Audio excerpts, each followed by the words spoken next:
Hola, ¿cómo están? Bienvenidos a todos. Otra vez a este espacio que tenemos los días sábados para formación continua de parte de USPED. Bueno, yo hoy voy a tener el agrado de presentar a una médica, una compañera nuestra que forma parte de este lindo equipo que es USPED. No sé si la tenemos ahí a Mónica. Mónica, ¿quieres Sí, quieres compartir la pantalla? sí, claro.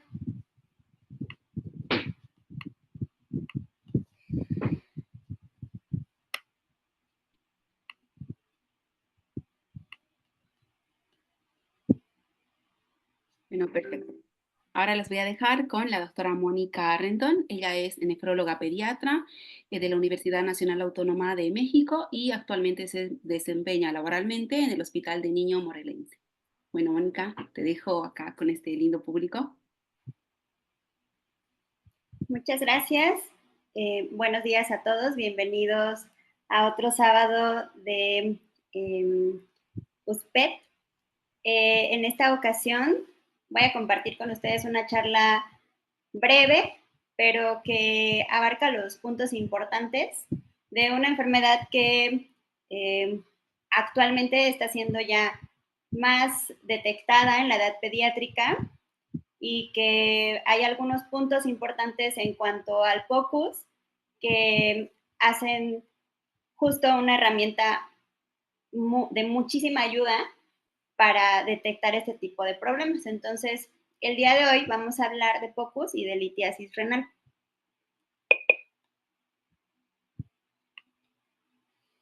Como les había comentado, la litiasis renal como tal es un problema que generalmente es de la edad adulta. Sin embargo, en los últimos años es una enfermedad que ha ido en aumento en la población pediátrica.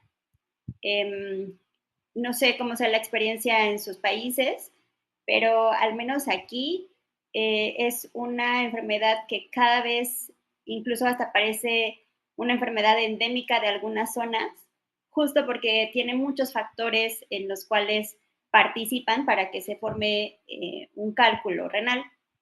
Entonces es una enfermedad multifactorial, va a depender mucho de factores climáticos, de factores raciales, socioeconómicos, nutricionales, con el consumo de muchos alimentos ultraprocesados, a los cuales nuestros niños ya están muy expuestos en todas las áreas, ¿no? En la escuela, en la calle, incluso algunos de los alimentos que probablemente creemos que no traen muchos contenidos altos en sodio, pues ya lo traen y más que puedan tener algún factor de por sí el paciente, pues va a ser otro factor agregado para que puedan fácilmente formar cálculos renales.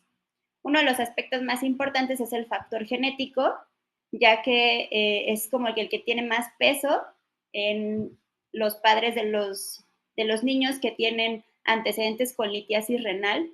Seguramente en alguna etapa de su vida, si no es en la edad pediátrica posteriormente, van a tener algún episodio también de litiasis renal. Y otro de los factores que va en aumento, va en incremento en cuanto a su abordaje, en cuanto a su estudio y también su tratamiento, es el factor metabólico, porque ahora ya hacemos estudio de las litiasis, de las características de los litos, para también estudiar si es un factor metabólico, porque tenemos pacientes que pueden tener desde 1 año, 2 años, y que están con historias de formación de varios cálculos renales, sin que estén expuestos a este tipo de factores nutricionales quizás, que otros pacientes de edad más avanzada. Entonces, el factor metabólico constituye una parte muy importante a estudiar en estos pacientes que puede ayudar a mejorar el pronóstico y evidentemente la supervivencia en cuanto a la salud renal del paciente y a su calidad de vida en general. Eh, Muchas de las veces ya nos ha tocado, seguramente en alguna parte de nuestra formación como médicos, saber lo que es un cólico renal o enfrentarnos a un cólico renal.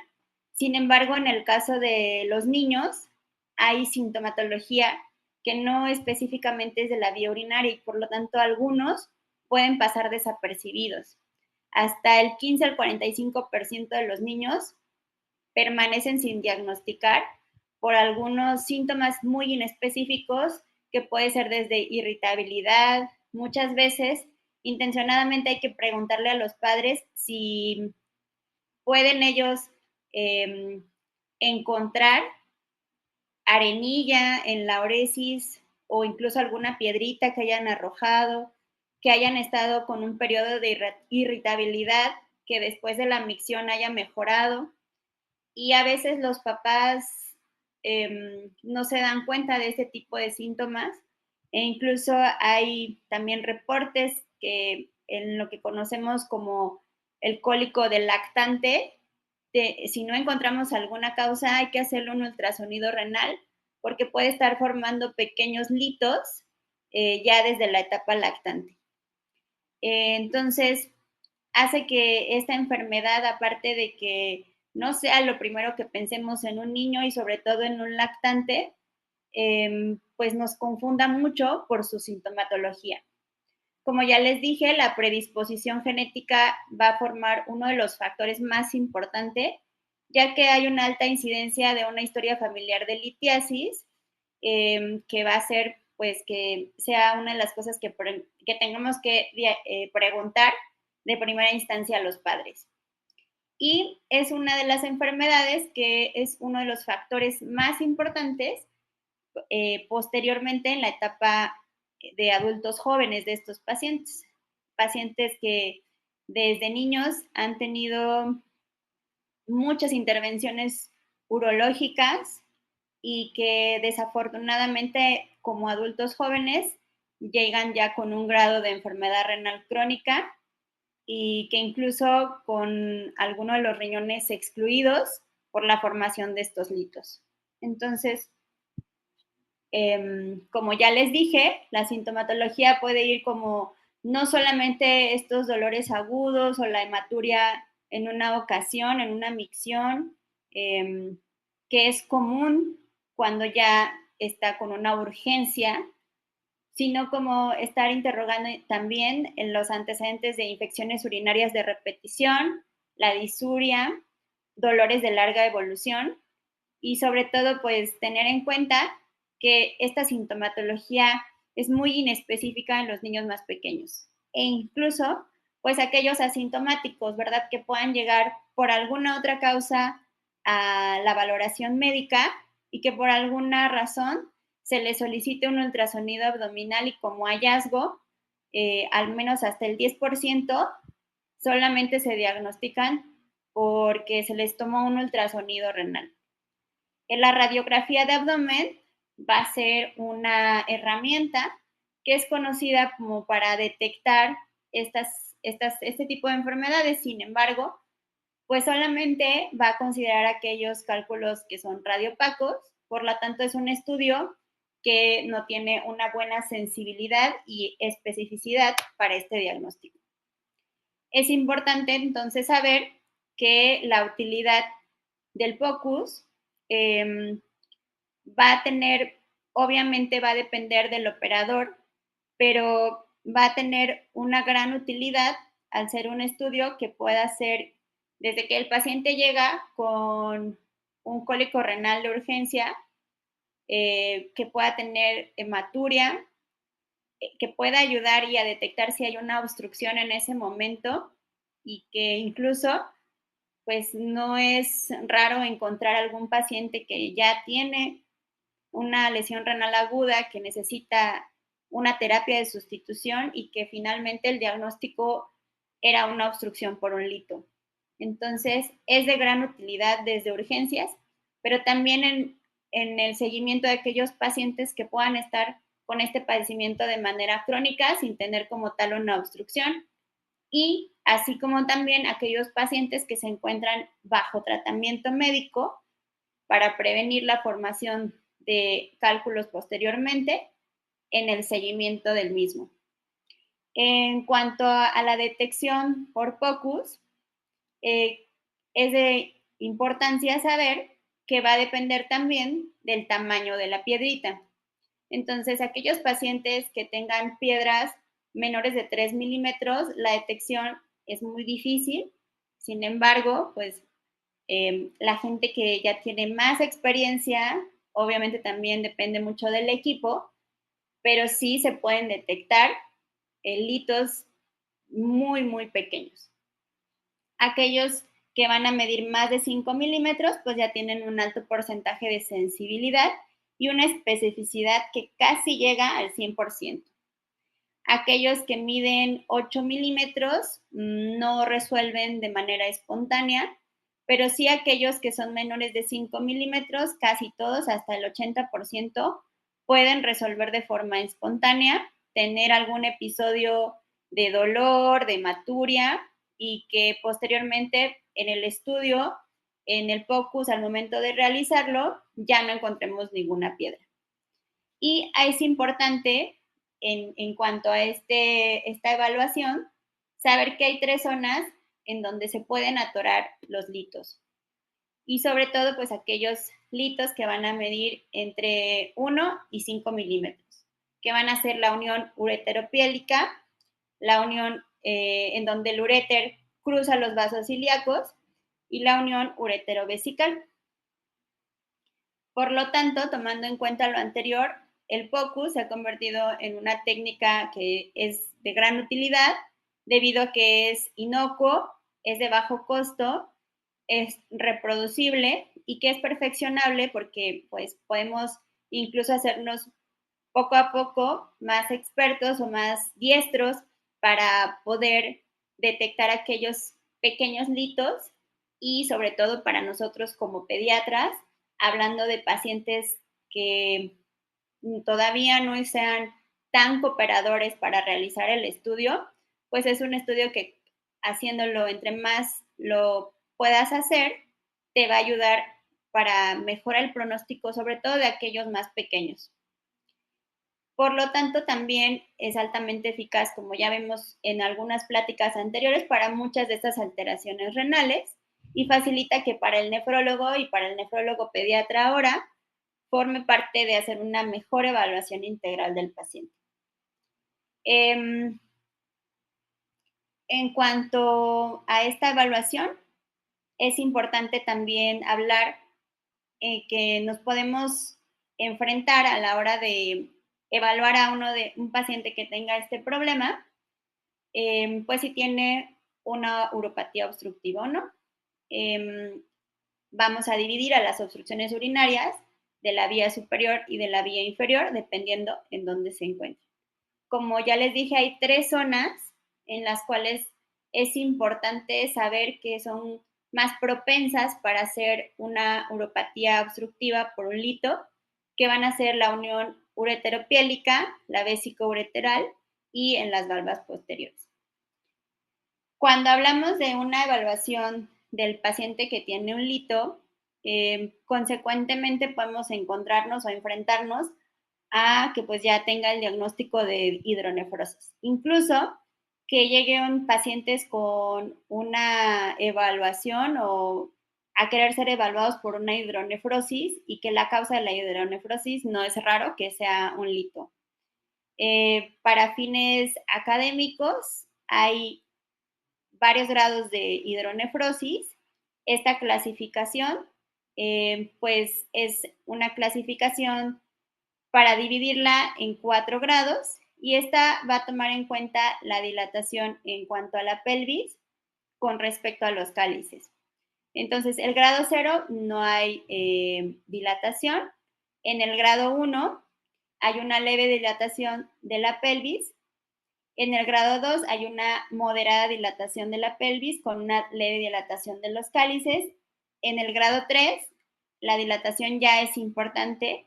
Incluso los grados 2 pueden pasar desapercibidos en algunos estudios. Pero en el grado 3 ya se ve una dilatación importante de la pelvis, pero todavía el parénquima renal se puede diferenciar. Y en el grado 4 ya hay tanta dilatación de la pelvis que hay un adelgazamiento muy importante del parénquima renal. Entonces, como ven en las imágenes, en la última imagen se puede observar que pues, prácticamente todo el riñón es dilatación y ya no se observa ni se distingue lo que es el parénquima renal. Y otra clasificación, también ecográfica, en la cual es para la dilatación o para estadificar en 3 grados a la dilatación del tracto urinario postnatal. Y es la que conocemos como DTU, P1, P2 y P3.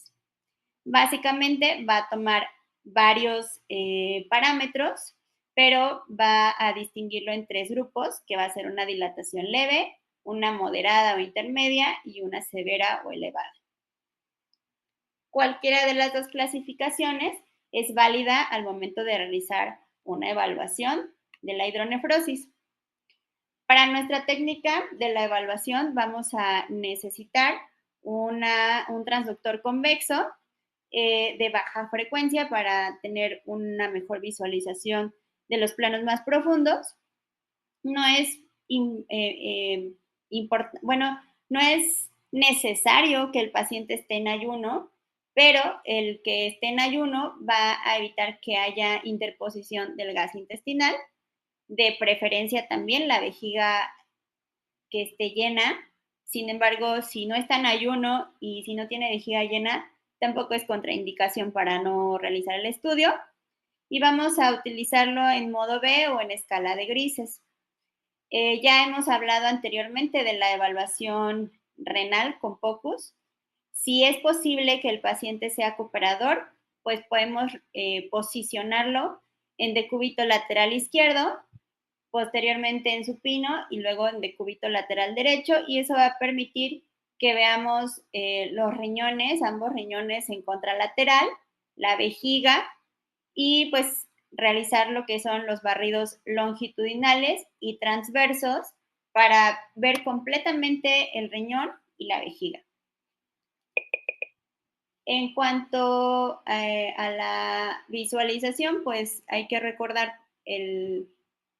cómo se visualiza en el corte longitudinal y en el corte transverso.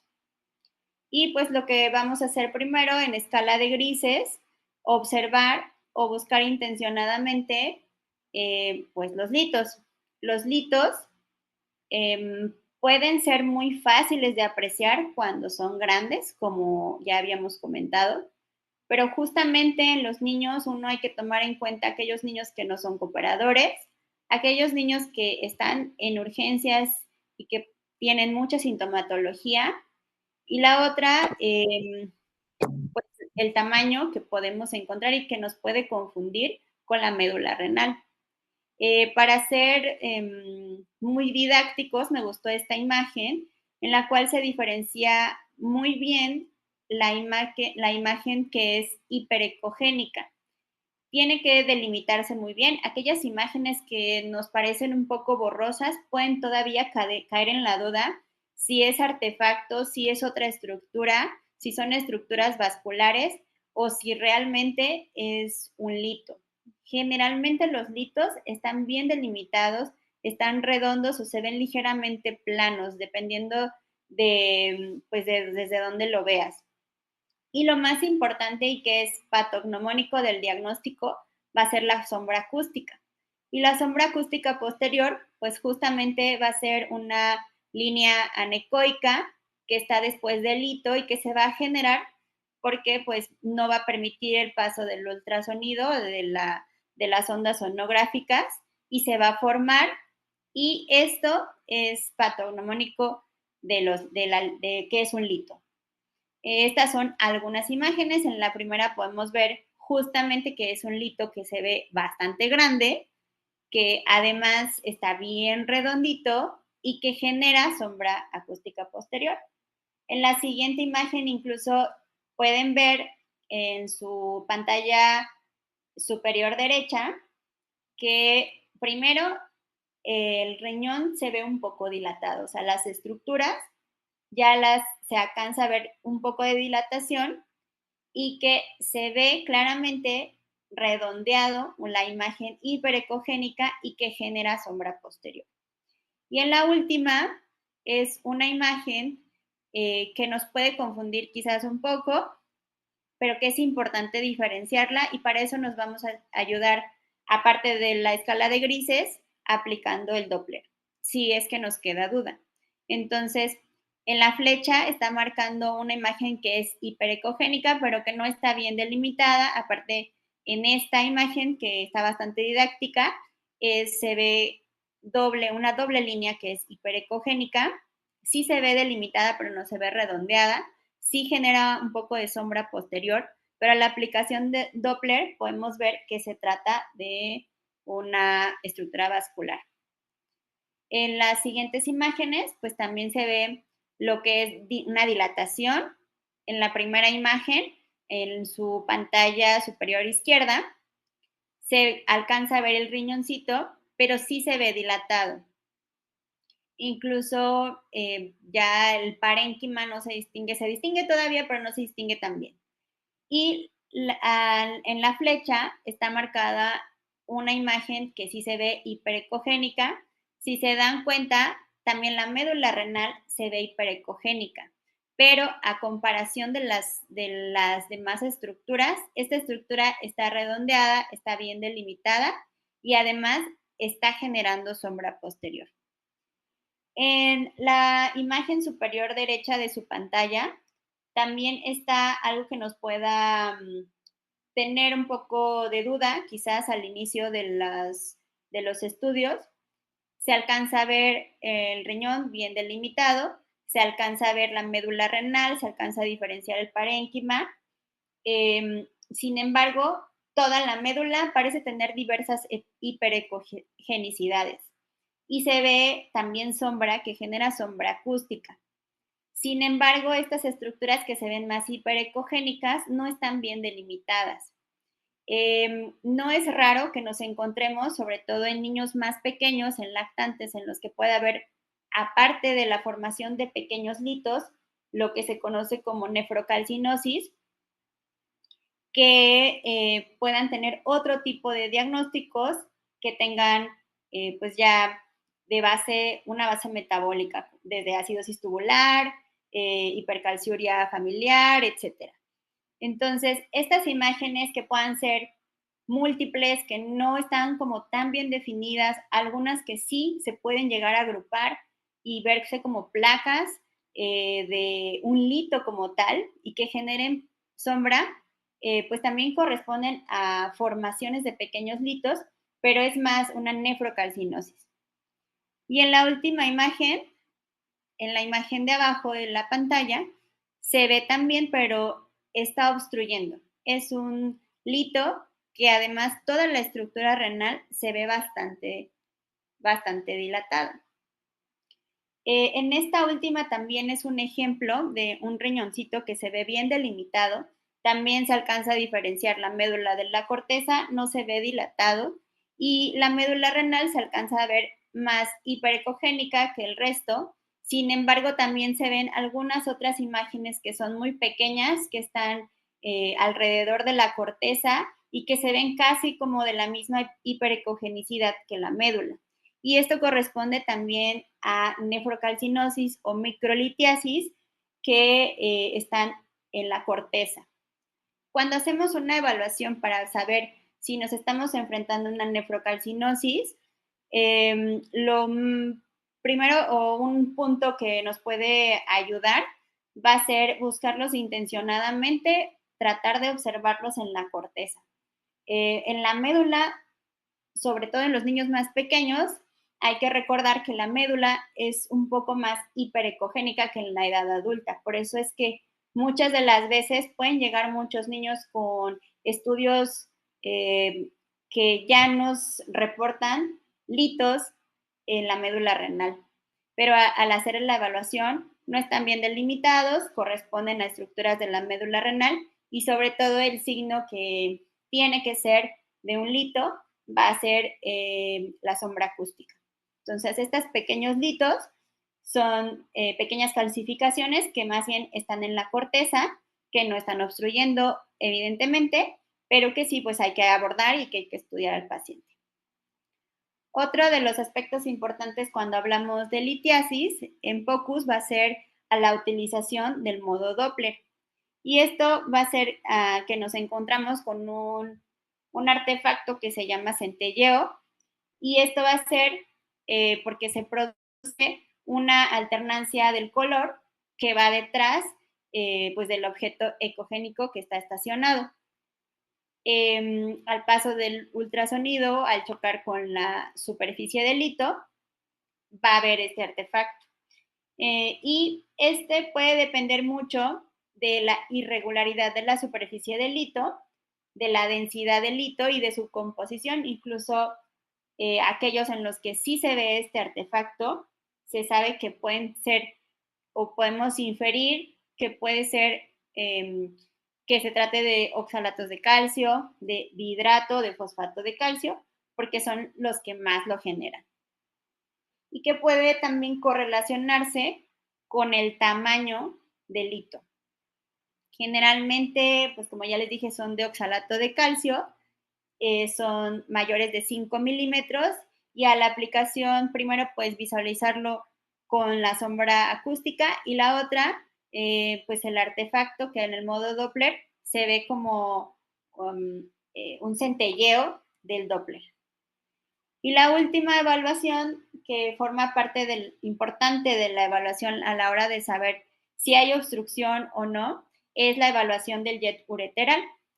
Entonces, el jet ureteral corresponde al paso de la orina que va a atravesar en los orificios ureterales hacia la vejiga. Entonces, se tiene que hacer con la vejiga llena, y al aplicar el modo Doppler se puede visualizar el paso de la orina adecuadamente hacia la vejiga. Y eso nos va a indicar que efectivamente no hay obstrucción de la vía urinaria. Y bueno, en cuanto a este tema, sería todo mi aporte. Espero que haya sido útil.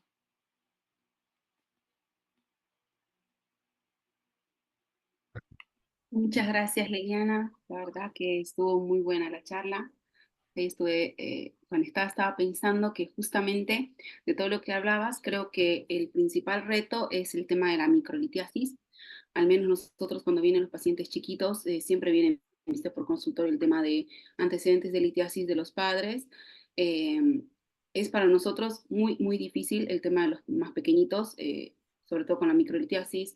Aparte algunos se mueven un montón. Lo que nosotros solemos hacer a veces, que nos ayuda un poquito, es decirle que venga un poco mejor preparado respecto a que tenga ayuno, y nos ayuda a que no se interfieran digamos, los gases, ¿viste? Para poder ver mejor las imágenes.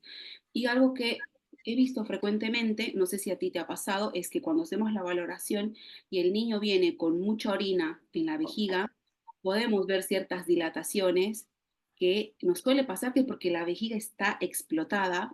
Entonces yo les digo, bueno, mido, hay una dilatación un tanto de la pelvis renal, los mando a que vayan a hacer pis y lo vuelvo a ver y lo vuelvo a medir. Y muchas veces me ha pasado que la dilatación que antes era 15 pasa a ser un 5. Entonces, no sé, creo que eso también estaría bueno compartirlo para que si en algún momento ven, no dejen, o sea, de lado el volver a valorar la vejiga también.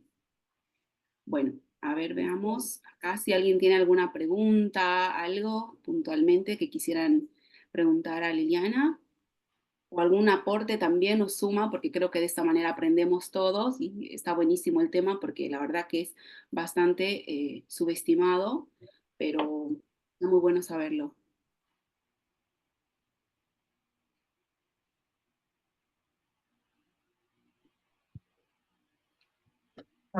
Todo bastante Parece claro. que está todo clarísimo, ¿eh? Excelente charla, Mónica, me Me encantó. gustó, a mí Ahí también me tengo gustó. que tomado apunte de varias cosas para, para aplicar, así que por mi parte, más que completa y siempre clara y concisa, Mónica, con tus charlas, te lo agradezco enormemente. Creo que estamos para irnos, ya compartir el Día de la Madre, En México. se te cae. Felicidades a todas las mamás de México. Felicidades. Así que bueno, sí, Palabras de cierre, Dani. Sí, bueno, la verdad que agradecerles otra vez a todos los que están formando parte de los sábados de formación continua. Es muy lindo ver que el grupo vaya creciendo cada sábado y podamos ir aprendiendo todos como lo venimos haciendo. Así que muchas gracias a todos por conectarse. Gracias Liliana, muchas gracias Javi. Feliz día a las mamás y bueno, próximamente nos vemos el siguiente sábado. Gracias, buen sábado. Chao.